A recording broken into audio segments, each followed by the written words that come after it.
My name is Jimmy Purdy, shop owner, master tech, transmission builder, and the host of the Gearbox Podcast. Here I talk with new and seasoned shop owners, as well as industry professionals about day-to-day operations within their own shops and all the failures and successes that come along the way. From what grinds your gears to having to shift gears in the automotive industry, this is the Gearbox Podcast. I like all your signs in the back. Yeah, it pisses sense. pisses people off, right? Why? Well, because a lot of people don't like Mopar, right? Because they immediately think it's like, What? well, they're tired of doing, cams on 3.6 Pennis tires, or they're tired of doing. That's not Mopar. Come on. Well, sure it is. It's still. I mean, what is Mopar? Not what I think when I think of Mopar. Well, no, but some of these guys are new, right? They're like think. I mean, I'll always love the product because the product taught me. Yeah, they think SRT is Mopar. Well, SRT is the last throwback to what Mopar is about. There it is. I like that. But I like that a lot. You know, like the way you said that. Well, it is. Like, think about, way back in the day, right? So like our grandparents or grandpappies or our parents, depending on your age group, those cars were always the ugly ones, that had weird suspensions and weird electrical problems, but they were fast as hell, right? Weird colors. Yeah, weird colors. Easter eggs. Yep. Yeah. And,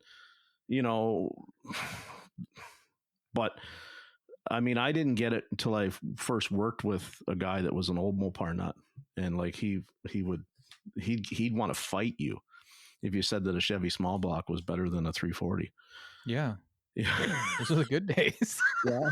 And you'd be like, how can a 350 small block not be better than a 340? He's like, well, I never put anything smaller than a 4-barrel on a 340, you dumb kid. And it was like, yeah, but it's, how many cars did they actually put them in? Nowhere near as many as, a small block went in a Chevrolet product. Not even close. It's still better than the Ford guys because they just want to kiss you on the mouth. Well, those guys, some of the established Ford, how many diehard Ford guys have I talked to that had the old, like they would build a 351 or be working on a 351 and they'd get, all that screwed up because it's like, well, is it a Windsor or a Cleveland?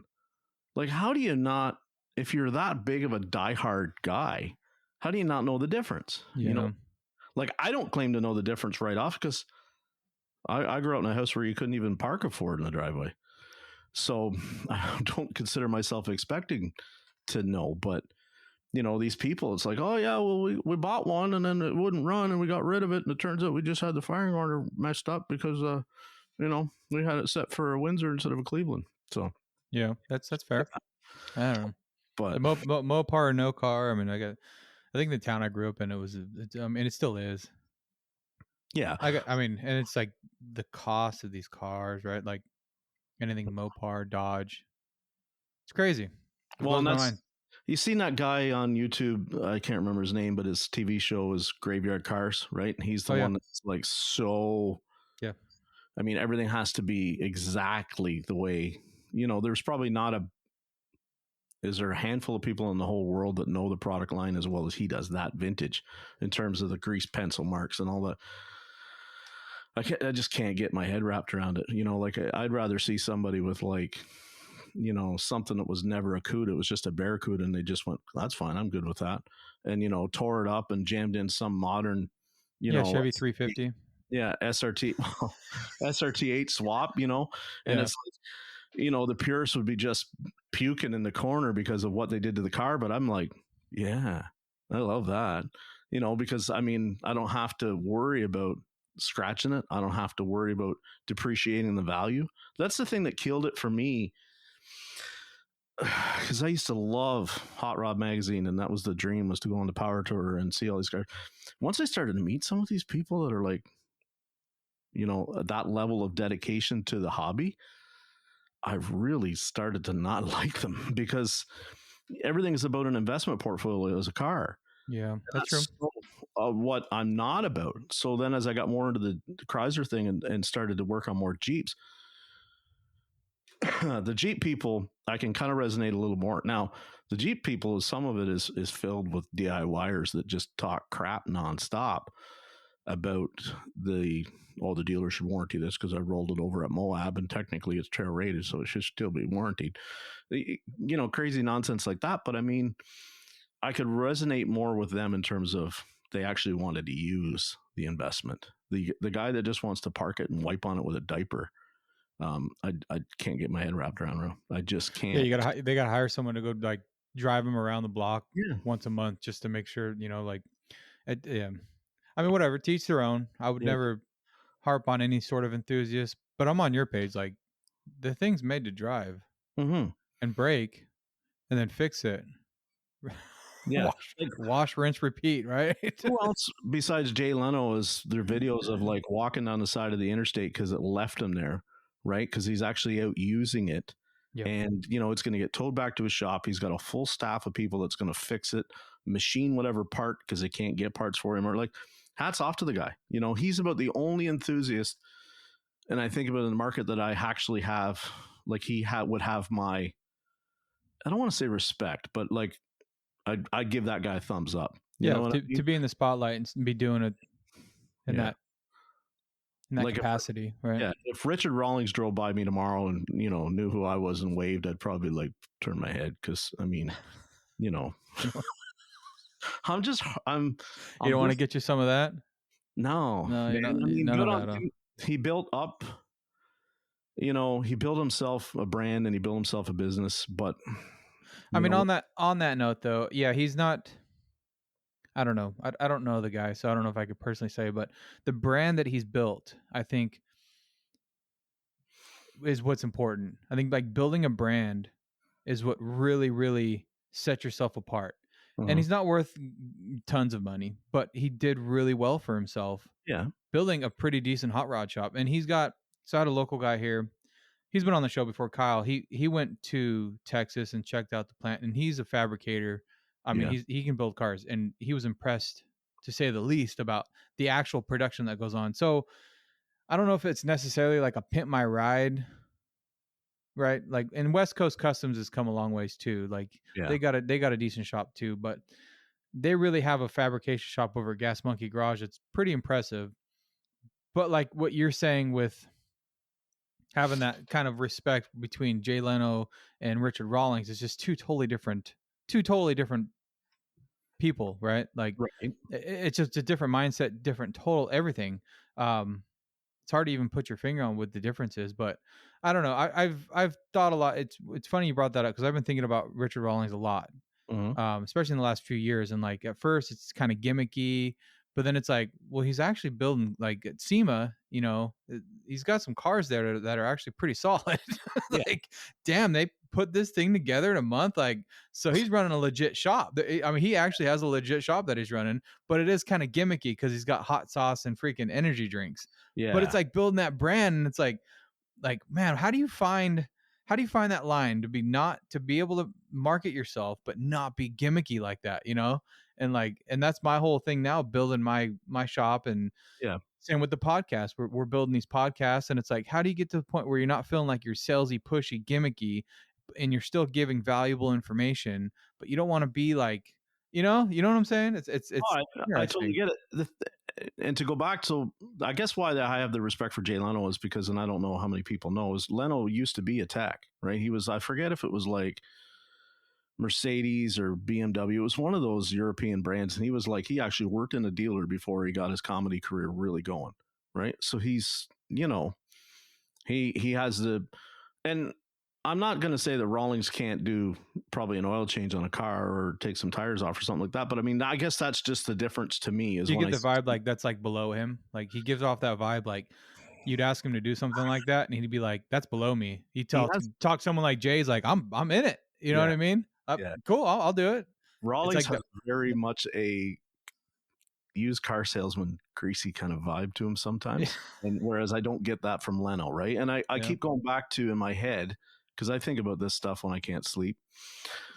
I'd love to hear the backstory on why. Remember his tech Aaron, why Aaron left, right? And what was the whole reason for that? Like, do these guys, when they leave and they try to go out on their own, are they trying to just like build hot rods and make some of that money closer to the pay that what Richard Rawlings makes, or are they just like, is it strictly, do you think, artistic differences? And Rawlings wants to work on too many Mopars, and I want to go on a completely different thing. You're more linked up with some of the guys that are in that than me. Behind the scenes, without giving names, do you think some of the guys, what's the reason that they leave a shop like that? Is it the stress? Is it the pay's not good enough? What an interesting, yeah. I mean, of course, you'll never know. Yeah. But I think in that specific example, and I think it's got to be specific on each one, right? Like Kaufman, he wanted to go have fun, and I think on the other side of it, you got someone that wants to promote a business and promote a brand, Yeah. And yeah, I think it's just two totally different directions of what's going on. And then you got an added pressure of a TV show. Like, can you imagine a TV show in a shop? Like, we already all have problems, right? Like, there's no shop out there that's perfect, and we're all trying every day to like find a shop that is, has mutual respect, build a shop that gives mutual respect. But there comes to a point where it's like there's two ideas that kind of clash. Like, this isn't going to work in our shop, and I can't force you to do it, and you can't. So there's always going to be that friction or that tension at some point. But then, like, you put it under a microscope with a freaking TV show there, right? And it's like, who knows what even kind of pressure that puts under everybody? And it's like, we can sit here and think about it, like, oh, it wouldn't be that bad, but like, realistically, have someone following you around day to day in your shop with a freaking video camera. And we all see videos, like Enright's really good. He almost shows like his day to day operations, right, in the shop, and it's like, but to have someone else be recording that you're not like really ready for, I don't know. That's just, we're already kind of stressed, on a day. Yeah. Like, we always don't get things right, and that's fine. But we still have egos. We're still like, and it's like to have someone like, and then you make a mistake and then they blow it up, and then you find it all over the internet and all over YouTube, and you're like, I mean, I'm cool with making a mistake, but this is getting a little out of hand. It's got to like get under your skin a little bit. And it's great TV, I'm sure, when they filmed it, the interaction that goes down between, say, the parts were supposed to come in and they don't come in. And there's the owner just chewing the arse of the manager because the parts coming in, which has got nothing to do with him. He's not responsible for it. Right? He did his job. That makes great TV, but I already know how I'm wired, and I'm sensitive to, whatever is my fault, I'll stand up, and no one's harder on me than myself. This is what I tell my boss all the time. No one's harder on me than me. No one, right? I hold myself to a really high standard of what I'm going to do. Now, I don't claim to be able to do it all, and I'll tell you flat out when I'm going to suck at before you even give it to me. But when they go in and it's just like, oh, I'm having a bad day and I chewed your butt and I'm sorry, but the TV camera's there and they're going, keep going. This is getting really good, right? Like I would lose my shit. I couldn't do it. Like I'd be sitting right there, And not to say you're not unique, but it's not a unique trait. I think that's the missing in the automotive industry is 99.9% of techs out there are very hard on themselves already. Oh, right. Like you don't get into this field, you don't get into this industry, you make a few mistakes and then come back the next day without being hard on yourself and getting better. Because if you're not hard on yourself, you don't get better and you're not going to do it right the next time. Right. Yeah. So I think that's a trait that is kind of missed by a lot of owners, a lot of leaders, a lot of managers. They just assume that they know more than the technician because the technician is under everybody. Right. Yeah. And it's like, so I'm just going to go yell at him so that way he understands what he did was a big deal and that he made a mistake. And I need to make sure he knows he made a mistake or she made a mistake. Am I right? Like it's like, and that's like the go-to, like, and we all have it. We all like have somebody like that's, I don't know, underneath us, but somebody that might be shadowing you or a kid or it's like whatever. And it's like, that's the instinct is to like, make sure they understand that they made a mistake. It's like, I think they know they made a mistake unless they're 4 years old, Yeah. And how do you do that? How do you show them that, like, okay, we have to talk about that there was a mistake made without like killing the passion or the motivation or the drive to tomorrow be better than you were the day before? Because I know for me, when it very quickly, it escalates to where it feels like you're nitpicking. And I think that's where some of the techs, when I talk to them, they always feel like everything is nitpicking. And, that kills motivation, right? It's most of us, I think we want to be told, good job. A lot. I think a lot of us have that want or that need. No matter how good we get at this, you want to be told, "Good job." I do. I want to be told, like, it's like if I solve a really complex diag that had everyone else stumped, I don't necessarily need $2 more an hour because I got through that. A lot of time, the weight that would really carry with me is if the boss said, "Wow, I wouldn't have got that. I wouldn't have figured that out. Great job. I'm glad that I have you to do that." Yeah. That's all it really sometimes takes, And I think people hear me say it, you got to throw money at the problem. You do, but sometimes I think, what do you think? Like, so you as an employer, are you good at that? Or are you kind of like, do you struggle with showing praise without getting to the point of where they think they could walk all over you? 100%. I mean, I have very hard time with it. And I mean, I wouldn't even say I've gotten good at it. I think I've just realized the problem in just the last year. Okay. Right? Like, I haven't even started to like develop the skills to become good at it. I've just finally realized that I suck at it. And not like I'm going out there, hey, pick this up, do that, whatever. I'm not like yelling at I don't yell at anybody, even though everyone always thinks like, I just don't want you to yell at me. Like, I've never yelled at anybody ever, but I guess it's something about my face. They just think like the look I give them, right? They have this, I give off a vibe like I'm just going to blow up at any minute. I don't know what it is. It's my, what do they call it? The RBF. Yeah. Resting bee face. Yeah. I mean, the little bit of time you and I have spent together, I don't pick up that vibe off you, but I mean, I don't work for you, right? So let me counter, Jimmy, with the question. When you say you're not great at praise for your employees, how are you with your own family? I would probably say not much better. Okay. I think it's definitely my own thing. And, so it's not a thing that you're weak at. It's just, it is. Yeah.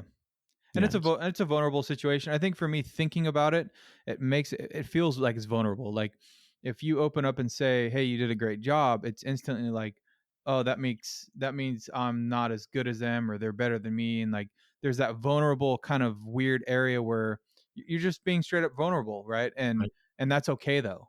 And I think for a long time, we used to have the meetings where we'd say, "Hey, look, so this is where we're kind of failing.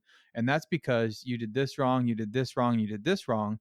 And we just labeled it as constructive criticism, right? And we're like, "Hey, this is for you guys. This is to help you. This is everything you're doing wrong." I mean, that whole conversation was wrong. Every part about it was not the right way to go. Right. And so I've realized that was wrong. And so walking around and just kind of giving small little, "Hey, what's going on here? Oh man, this broke and this went wrong." It's like a good example. We had a tech break a AC compressor doing a head job on a Dodge, a Hemi. Forgot the little bracket bolt that bolts down to the head on the backside. Yep. So ended up giving a little pry, trying to get it out of the little twist bolt, and broke that, snapped the back off. And he was pretty, devastated is a big word to use for it, but he was beating himself up about it a little bit. I'm like, "Look, we're doing a head job. This guy's spending a good amount of money. Well, check it out. Now his AC is going to be ice cold, so he's going to be pretty stoked." Like, just try to like find that little bit of like positive in that situation, and just use that instead of being like, "Well, next time maybe take the new compressor and look around and see if there's any," because that would have been my previous way of doing it. "Well, why don't you take, why don't you look around? Why don't you find a diagram instead of prying on stuff? Don't use it like," and just thinking about the ways to fix it in that situation instead of looking at well, it's already broken. So how do we find a positive out of this? Well, the positive is he's getting a brand new AC compressor and it's warranted for 3 years. So he's going to be stoked, and it's such a better way of looking at it to try to bring a little positivity. Because like I said, he's already beating himself up. Like he's already feeling bad about it. By the time he came to me and told me, he had been thinking about it for 10 to 15 minutes, guaranteed, and that's the stuff that we don't see as owners. Like we just see him come up, "Oh, I broke this." And it's like, and just in your mind, you think he broke it and walked right over to you, but he didn't. Right. It's like he spent 10, 15 minutes feeling sad, bad about it, thinking about what he could have done different. He already went all through all that. So, okay, he fixed the problem in his mind. Hopefully he did. And so let's find the positive to get him moving forward. Because the last place I need him to be right now doing a head job is beating himself up over this AC compressor, like this $250, like whatever, man. Like there's like, that's not a big deal. So. And see, I think too many owners snap to immediately when he walks over and the part's in his hand or whatever, and he says, I broke this. I think it's a snap reaction to immediately think, even as humans, they think to the last time he broke something, right? Yeah. And it completely overshadows, he made me 100 hours the last 2 weeks. You know what I mean? Or he generated whatever, right? Or he solved, the problem in the shop that nobody else could get their head around. Or he just shows up every morning. I mean, even his basics. Reliable. And, we talk all the time, we see it in the groups, owners talking about, I want that superstar tech. And I think all the time, and again, I don't always get enough time to ask some of the owners because I tend to network way more with techs than I do owners. But what's your take on the idea that even though a lot of owners might say they really want that superstar tech, how many owners do you think would have a problem if they brought in a tech who was by all accounts better the tech than they ever were or ever would have been? Oh, that's a good angle. You know what I mean? Ego-wise, yeah. Like, do you think that do you really believe them when they say, oh, I'd be great with it? I don't see that. I think they think it's going to fix their problem. Yeah. It's just like when you're in a tough diagnosis and your brain wants to find the answer to the solution. Mm-hmm. PCM, right? As soon as someone says it's probably the PCM, you just can't get it out of your head. No. And you just know, you know what? Maybe I'll just try a PCM and see if it fixes it. Yeah. And I think that's the superstar unicorn tech thought process for shop owners. Man, my numbers are down. I can't get guys motivated. Whatever it is, if I got a superstar in here, they're going to motivate everybody. They'll see what can really happen. Like all these thoughts of grandeur and everything start popping in your head. Like if I can get guy in here pushing out 100 hours a week, that'll change everything. Sure. Sure it will. But so will if you cultivate a good environment and have 3 B-level techs that are all just kicking ass too. It's just, there's so many different ways, like they say, to skin a cat, right? Like for lack of better terms. But I think that's just the tech mentality of like, you see that grand prize and you're like, if I got that, that's the answer to my problems. Yeah. But on your point of like the ego, I think that's a good one to bring up too, because you don't know until it happens. Mm-hmm. You like if you got a guy in there and you're tech turned shop owner and you're 20-year tech and you're good at what you do, but you got a guy that goes in there and does it better. And then he starts showing up at 9:30, 10 o'clock. He starts taking an hour and a half lunch. Yeah. He starts calling the shots a little bit. How do you handle that? He's, in quotes, he's better than you, right? So do you even want to push back? Are you going to be the leader you need to be to give structure to your other 4 technicians? But you're like, this guy pumps out 100 hours a week. I need to make sure he's happy. Dude, those 4 other techs there, if you got rid of that poison, that cancer, they're going to put out way more than he ever will. Right. And it slowly gets to that point where he just starts pushing and he's like, wow, I'm better than the boss. And that's like the technician thought too. Like, I'm better than the guy that runs this place. Like I can do what I want. And it's like, once that thought creeps in, it's all downhill. And then, how do you manage that? Like you've already lost. I think you manage it because I know what the dealer, like if we were in those slow months, I took an hour and a half, 2-hour lunch a lot of the time. Because if we could all look at the schedule and we knew there was no appointment for the afternoon, there was 18 of us, right? We knew that there was already, some places run it on a sheet. So it's like, if you had a job and there's 11 guys ahead of you before you get another job, because we're low on appointments or whatever, it's January, it's February up here. Nobody's spending money to fix cars. You'd look at it and go, okay, I'm going to leave at, 11:30 for lunch and I'll be back around 1:30, right? And you might go and do some errands or something like that. And you'd come back and sometimes it'd be like the service manager go, oh, well, we had cars come in while you were gone. Okay. Like nobody told me that there was cars coming in. Like when you're strictly flat rate and you're just sitting on your toolbox anyway, scrolling on your phone, and you can go and run an errand and save some time, get something done, or just sit down and have a meal that you're not eating as you're working. I think that, that people take that as a sign of disrespect. And yet I don't see it as that. I see it as it's like, well, I'm letting that tech maybe have a little bit extra time when we're not balls to the wall, booked, a ton out. And that sometimes I think just having that relaxed atmosphere goes a long way to keeping that person, comfortable in the culture of what is going on in the shop. Because I know for me, I'm already in a negative headspace if it's like those lean months when there's not a whole lot of work and I'm flat rate and I know my pay is going to suck for the next January and February. So if you come at me and say, I got to stand there and wait and think about it, dwell on it, I think it's much more effective to maybe just kind of be like, okay, don't go around kicking, the hornet's nest and stuff. Now, when we're talking about guys that are on a guarantee, that's a different ripple.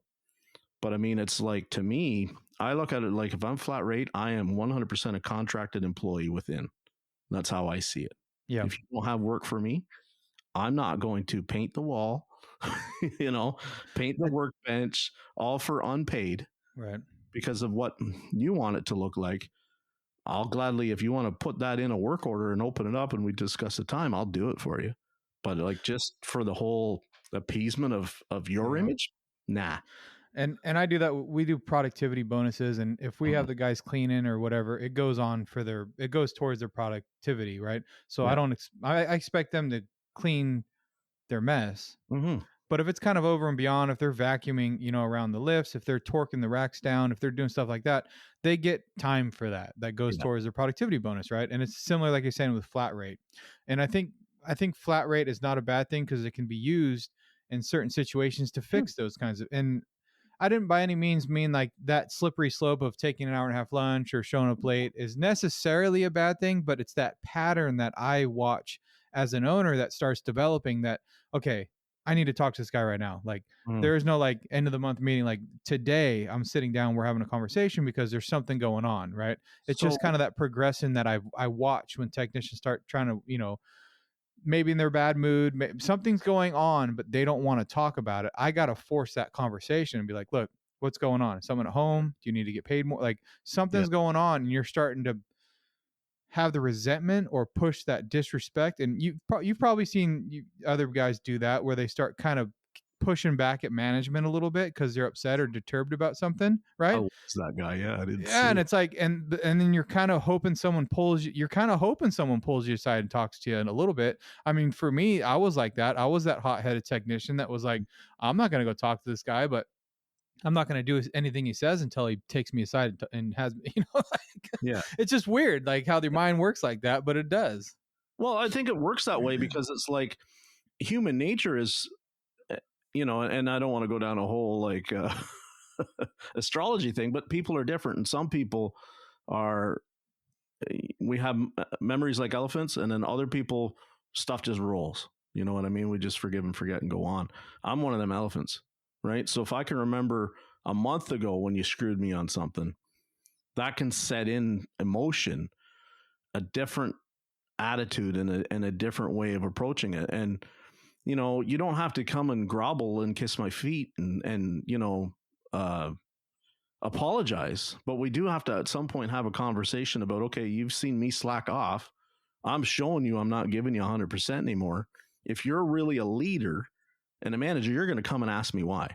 Yeah, you'll be watching me. You'll be seeing this. Yeah. And if you don't, I'm going to feel like I matter even less because I felt like I didn't matter when you already, whatever, didn't pay me for something. Right.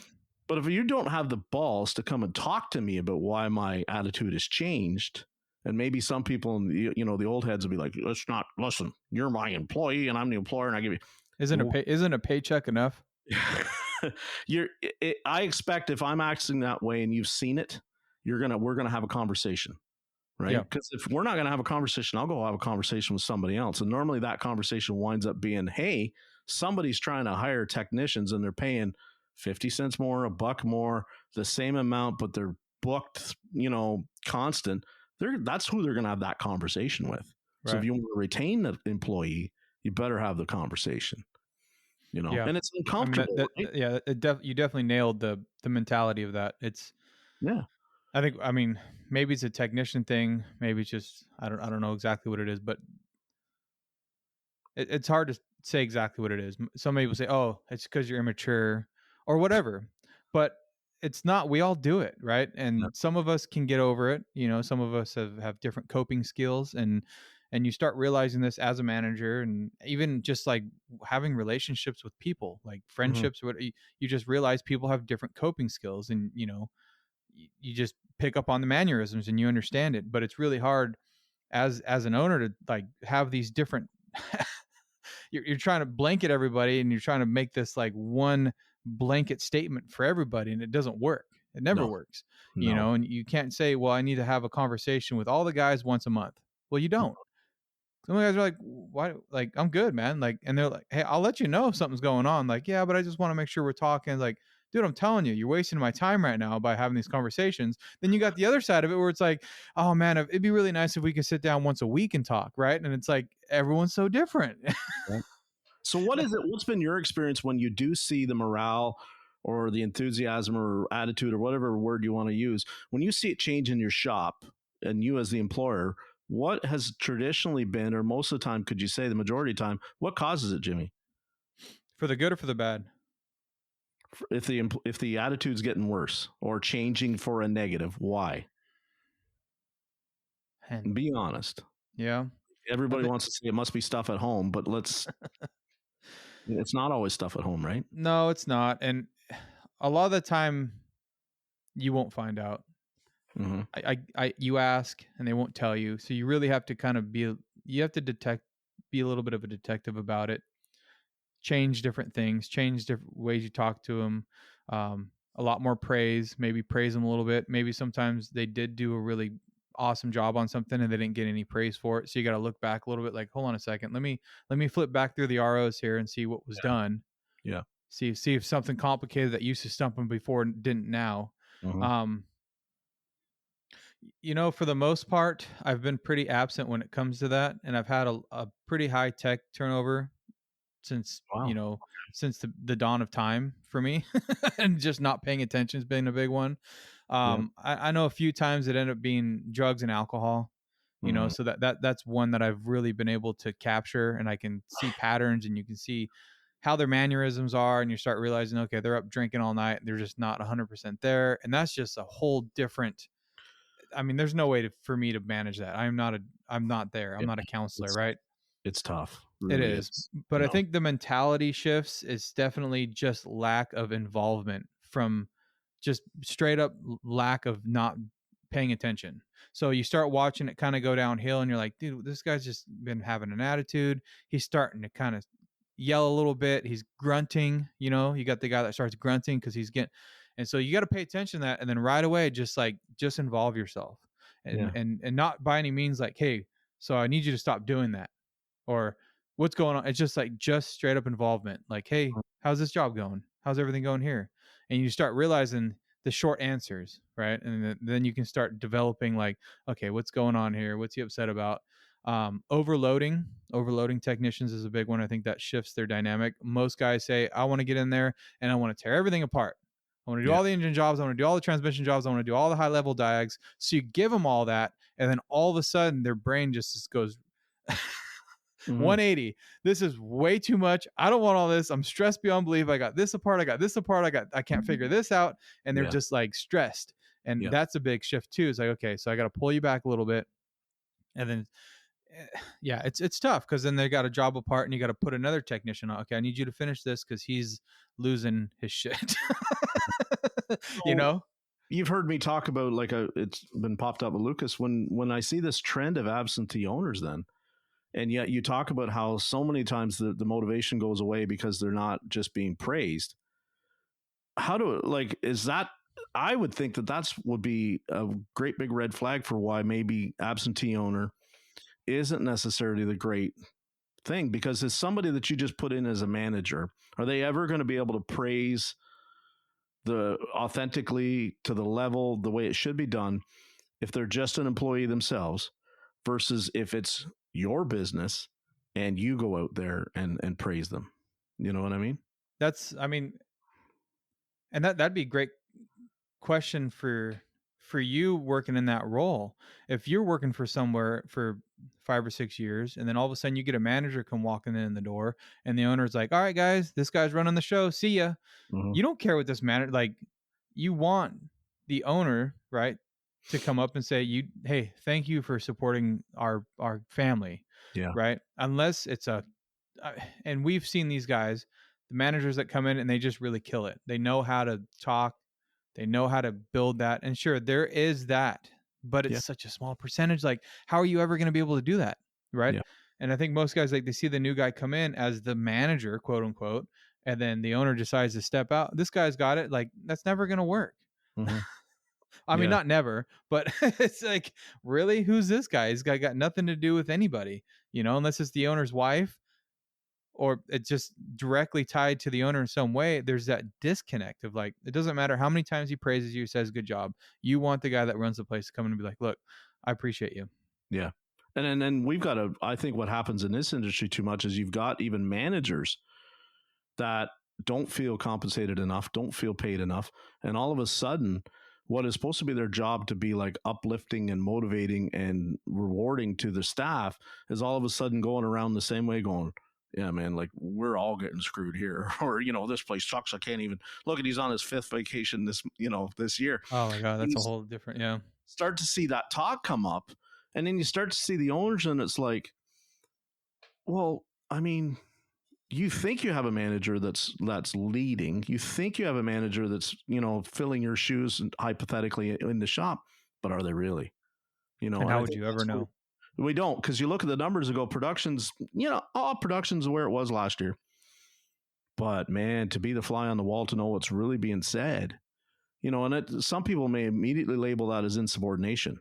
And I don't necessarily see it as insubordination so much as it's like, okay, the whole team, you could look at it as like a sports team, and the owner could look at it and go, okay, we've got a captain, a manager, and the whole team, and they all think it all sucks, and they all think they're not being treated properly. Versus if you have the coach, who's uplifting, and, you guys killed it. I mean, I think that's where this gets missed sometimes, is the absentee thing is a way working on the business. And I think that's sometimes what happens is, before you know it, there's a turnover in the shop. The turnover starts to go up, and people go, wonder why that is.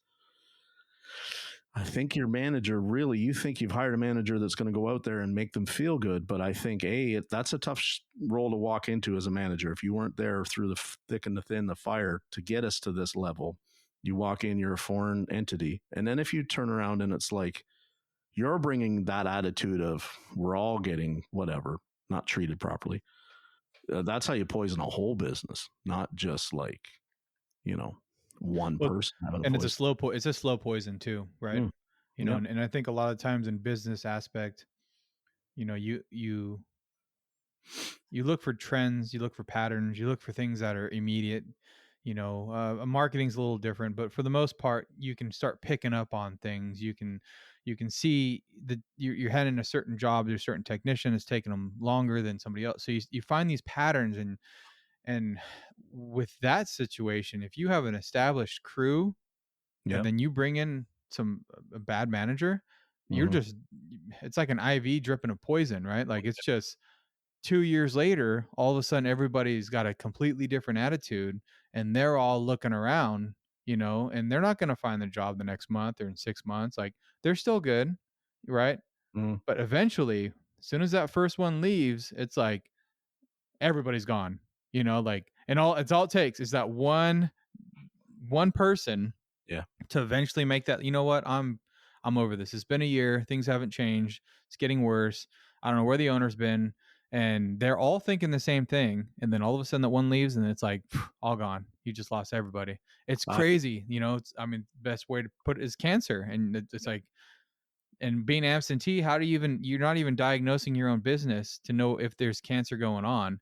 Exactly. And I don't know, Mike Allen was just talking about that, about, going from absentee back into the shop, and realizing how important his role is to just be there, right? And to lead the team. And you just can't, you can have a manager, but they're never going to be a leader. They're not paid to be a leader. They're to manage. Yeah. So who leads the manager that leads the team, right? And then what do? You want to hire someone that is going to take your place? Well, they're just going to run their own shop.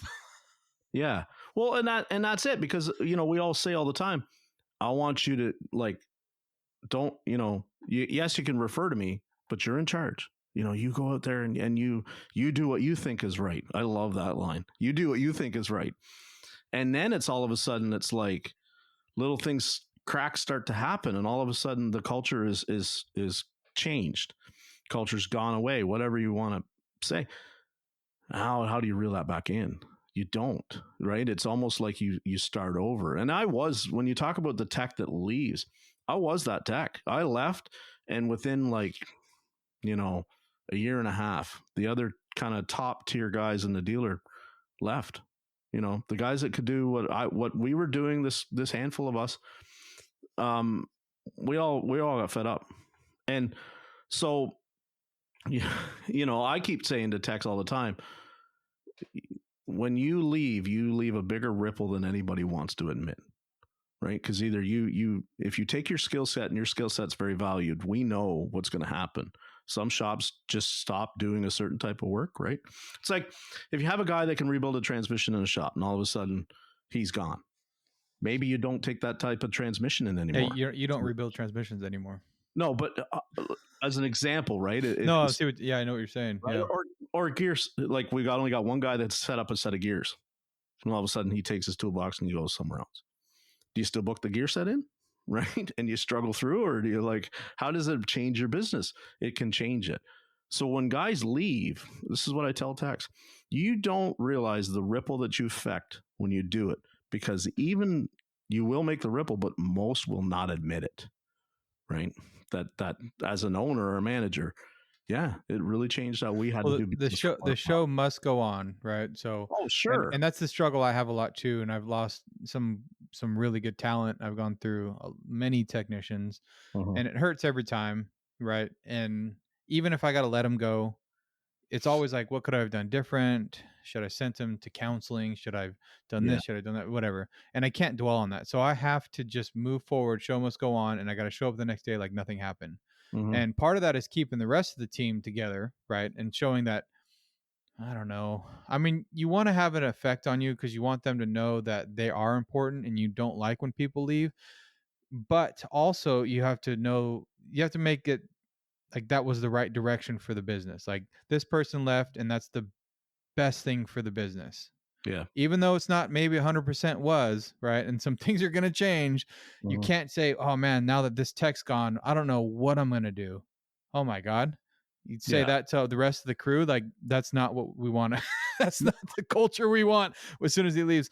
But it's like, as an owner, having those systems in place as well, where if we did a rear end differential job, okay, so how do we do this? Right. And you do step-by-step procedure, right? And so that way somebody with a little bit less skill can step in there and just follow that procedure step by step. And sure, there's, you can look up online, you can watch a video on how to do it and all that, but this is how we do it here.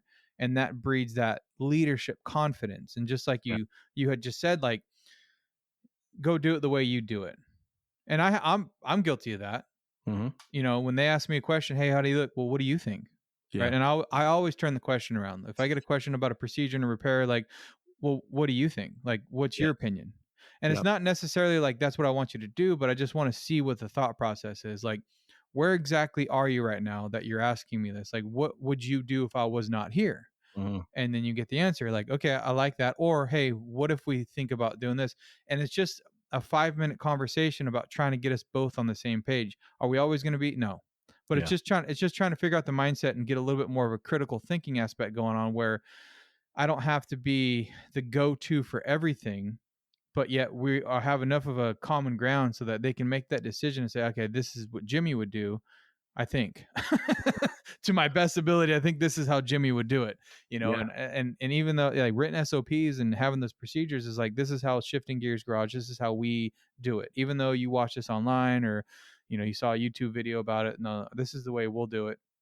And watching a high level tech go through it and do that repair, like, I like the way you're doing that. Let's just write that down into a written procedure. And then that way we're all on the same page. And that way when he leaves, it stings, leaves a hole, but it's like something that we can slowly eventually start filling back up. And not by any means to sound cold if a technician's got to leave the building, but it's difficult from the owner side. It does change everything. It's like, damn, man, there's the business side of it, but then we're people. It's like you're with this guy 10 hours a day, you know, or girl, right? And it's like, that sucks. And it's not like they come by and say hi. It's not like we're friends after, we're calling each other and hanging out. It's like, no, that's it. Like, as soon as he walks out the door with his toolbox, that's the last you're probably ever going to see or hear from him again. It's like, ouch. That hurts a little bit. Can we pause for a second? I got to go put my dog is barking. Yeah, that's fine.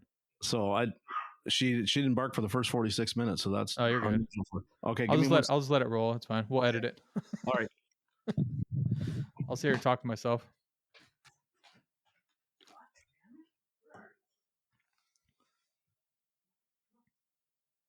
Sorry about that.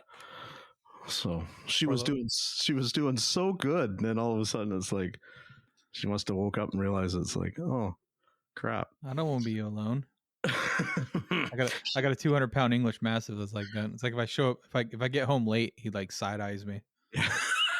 Oh, she's got such separation anxiety. It's ridiculous. Like, it's nuts. I going back to your topic there. My boss, you know, and I don't want to say the new job because I've been there since September, but it's still relatively new. He has a lot of questions for me. But what does he think about this and that in the business, right? And it's right now, I don't want to say I'm struggling with it, but I'm very careful about how I answer some things, because he'll ask me, like, you know, we got talking, he says, oh, I'm going to thinking about investing in ADAS. And I'm like, you know, to me, that's a big outlay for, I think a lot of shops still haven't recouped the investment. And I know it's not a popular opinion to have, but I think that a lot of them, it's still not paying. Well, you know, Ford's getting rid of their self-parking. Yeah.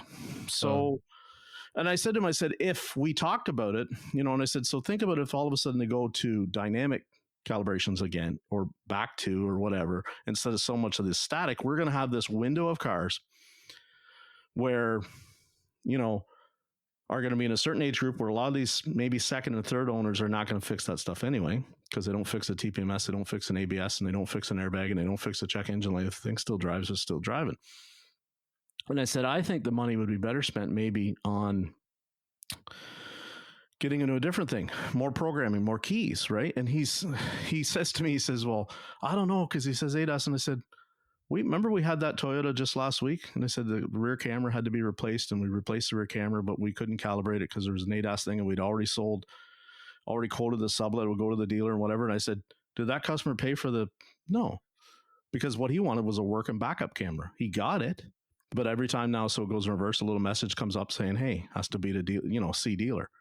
So I said, if we can't even sell that to that customer, and it's probably like, you know, a 5-year-old Corolla hybrid, we can't even sell that calibration to him through a sublet that we're hardly marking up at all, making hardly any money on. How many more customers are we going to be faced with that as that car ages out even further?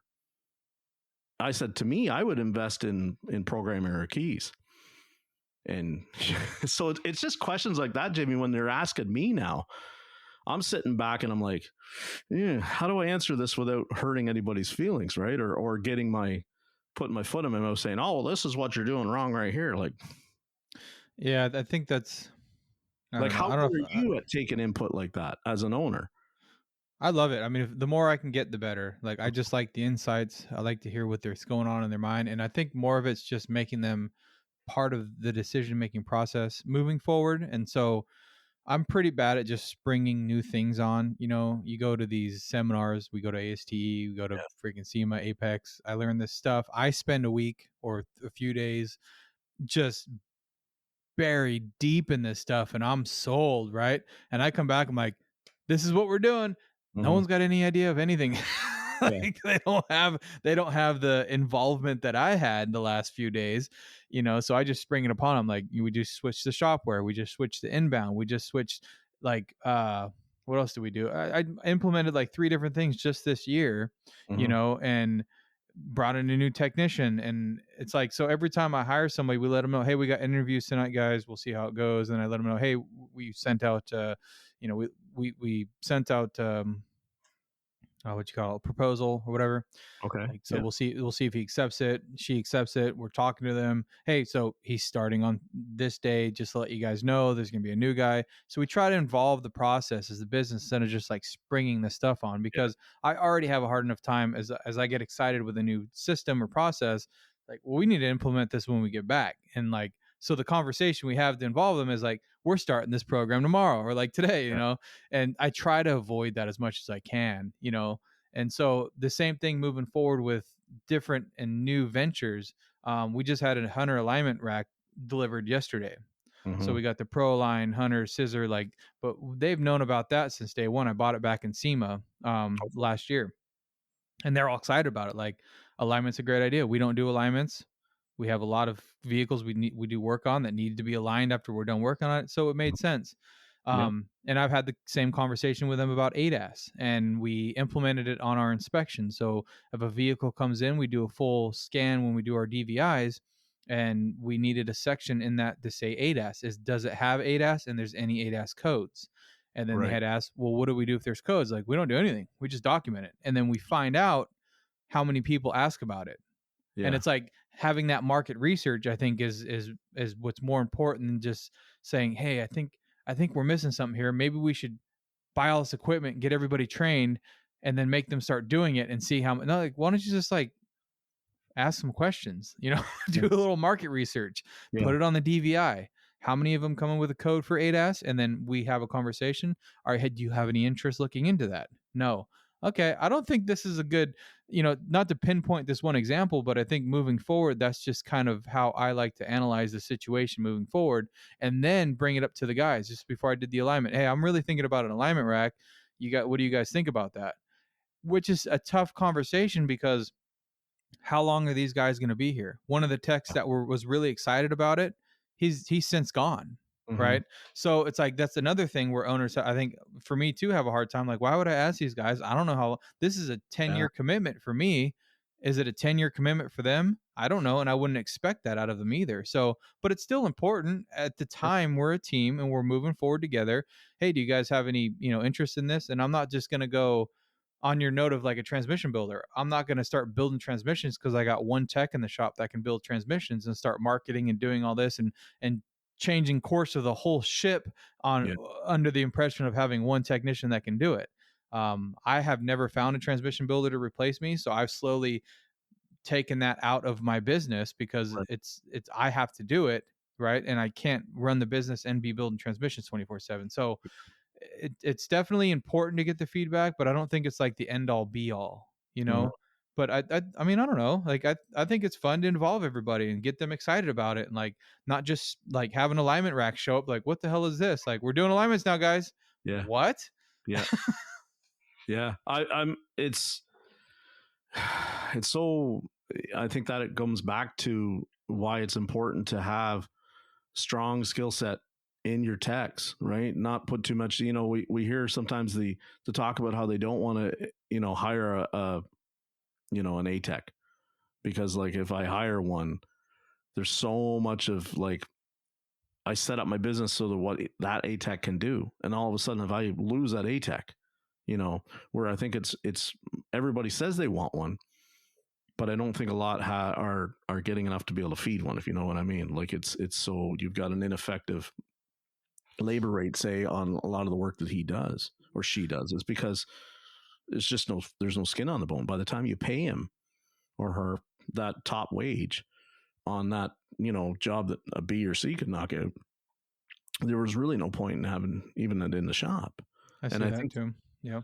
so if you build into ADAS and you got a guy that's like, oh, I love ADAS or I love programming or I love keys, and all of a sudden whatever happens, let's even take the argument, let's say something happens, they just get up and leave. What happens if they just all of a sudden hurt themselves and they can't work in the shop anymore? We've got a tech that's like, I started in September, he'll be out almost a year with a broken foot.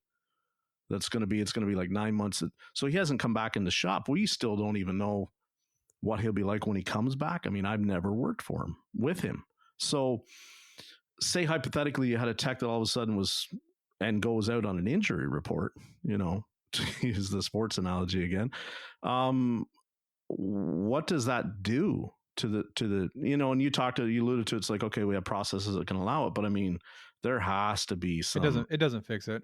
Yeah. And here's a controversial one where a big kind of eye-opening one for me, which looking at it from another angle sounds a little controversial to say the least. You don't want to set your business up to revolve around one person, one body, right? And even though you want everyone to feel important, everyone is part of the team. And I don't take lightly of that. I really do believe the more people you get together, you just don't want numbers checking in and checking out every day. Yeah. You don't want guys in the corner waiting to have management come up and say, hey, what are you doing standing over here? Like, you want everyone actively involved to be a team to push together. But with that being said, if your quarterback goes down, you better have a backup quarterback, right? Mm-hmm. So you better have systems in place to kind of take up that slack as they do that. And also, you don't want to revolve everything around this one person. Oh man, we did $1 million last year. Oh, that was because, Tech A was cranking out $30,000 a month. Yeah. Right. It's not a good place to be. It's a great place to be, but it's not a good place to be. Yeah. You know what I mean? Like, because that's not sustainable. No. And even though it feels great, oh, we really kicked ass this year. Yay, me. I'm really doing a good job. I'm the leader and I'm the best, right? Dude, it was one tech that was just cranking workout. What happens when he leaves? Does your leadership and your skills and your SOPs and your systems still allow the business to gross that kind of money the next year? Mm-hmm. Or is it just because that one tech came in and was a rock star and that dude, like, go find another one of those? And I think go back to the beginning of this was like, that's what most guys want to do. They don't want to work on all that other stuff. They just want to find that rock star to knock out $40,000 a month to get their sales to where they meet their end goal, right? Then he leaves and it's like, there's a tech shortage. I don't know what I'm going to do. Mm-hmm. Whoa. Yeah. Really? That's your answer? Yeah. I don't, I guess I got to be open on Saturday now, right? Or I went from a 4-day back to a 5-day, stuff like that. Like, that doesn't fix anything though. That's just a Band-Aid. Car count. I mean, yeah, and that's the problem. Like, if I had more cars, well, why don't you get your average RO up? Oh, that's a lot of work. That means I got to do inspections, and that means I got to quote everything out, and that means I got to have these lengthy conversations with clients. Mm-hmm. If I just had more cars and just did more oil changes, that'll bump my gross up. Like, what? I mean, sure, that's fine if that works. I would never, I don't know everything, right? But I just know for me, what I want to do is build relationships with clients, have a high standard average RO, right? And be able to get that work in the door, spend the time with it, and not have the high turnover. Like that's been my goal since day one. Like, get that. It's a fine line though, because you get the ROs up a little bit when you start scaring people away. But I just was going to ask you about that because, like, we've seen the conversation that's kind of been happening recently in the groups about the 300% rule and so different people are implementing it. And what, I talked to a good friend of mine Monday night on training, and the shop that he works at, who I know that owner quite well, he's talking about sometimes, like, they'll have a customer come in to say they did an oil change on it last month, 2 months ago, 3 months ago, or whatever, or it's a person that it's not due for any other work, but they need a wiper blade. Right? Or they need a pair of wiper blades. They're racking that car and inspecting that car while it's in for a pair of wiper blades. And they're doing it because it's like he's got a coach telling him there's too much unperformed work going out on your customers' cars. That to me is not the solution. It just kills the efficiency of your techs, first of all. Yep. Right. It just kills it because you're giving them, what kind of value are you giving them to the customer when you're doing that level of inspection on a job that's pretty. Is there anything more mundane and routine than a set of wiper blades to be put on anything? Not really. Right. To me, it's twofold. You're killing the efficiency of your technicians. And then secondly, you're looking really aggressive to that customer when they're in for just a set of wiper blades and you've got that thing on the hoist and you're looking at this oil leak and oh, look at that, your brakes are at 3 mil. I think we've gotten to the point where we might have to just pull that 300% rule in just a little bit. What do you think about that? I think I'm 100% in your mindset. Or 300% to say fairly. Yeah. No, it's I think it's about building that in your business to as an average. Mm-hmm. And there's got to be exceptions, but you as the owner can't be taking these coaches verbatim and just being Mr. Robot, right? Like, and just like the owners look at the technicians and say, well, what do you think? Right. Yeah. Not just constantly getting a leadership, like constantly like, this is what you do every single time. It's like, it's got to be a little bit of like, well, what do you think? What do you do? And then that comes to down to the empathy of the owner itself. And just like you said, not taking every vehicle and that needs wiper blades and then selling this hard sell inspection. So this year we took our inspections because they're all paid. I don't do free inspections because I want to make sure the technicians are paid. So every car that comes in, we just do an inspection on it. And most of the time we can catch the reason why the vehicle's at the shop. And then the rest of that year, it's a free reinspection. So if they have anything happen, any noise, any leaks that pop up, bring it in, and then we'll do a free reinspection, right? Like you're good for that year, but after 12 months, we have to do another paid inspection. So that's what we've done. And now this year, we've taken that $150 inspection and lowered it down to $99 and really just dialed into just the mechanical safety aspects of the vehicle, not looking at wiper blades, not looking at all that other stuff, just looking at mechanical. And we have that conversation. Look, what do you want us to do? These are your two options. How deep do you want us to go? And kind of leave a little bit more up to the client of like, because I don't like that. And I don't like the hard sales either. And I don't like the free inspection because that's what it breeds. If they do a free inspection, that technician needs to find something and that service advisor needs to sell something for them to get paid. Bottom line. Right. And they can be paid hourly, but at the end of the month, they know the sales reports, or they should. If they didn't sell something on that car, that affects them. And I don't want that. I want that to come in and they're already paid. Your time's already accounted for to inspect this vehicle, quote that vehicle out. And sure, some of them are a little harder than others, but some of them are easier than others. So it all comes out in the wash at this point in time. But moving that price point down a little bit is kind of in your mindset of what you're talking about, is like, this is the direction I want to go, but it's got to be small increments, because I still can't have vehicles come in and just say, hey, we'll throw a set of wiper blades on there, because it's so hard to get compensated for that tech time. And it's like, I'll just tell them, hey, go down to O'Reilly's and they'll put them on for free for you. Like, I'll just tell them, like in your example of wiper blades, I'll just, if you go down to O'Reilly's, they'll put them on for free in the parking lot. It's the same with batteries. If you go buy a battery at O'Reilly's, they'll install it for you in the parking lot. That's probably what you're going to want to do.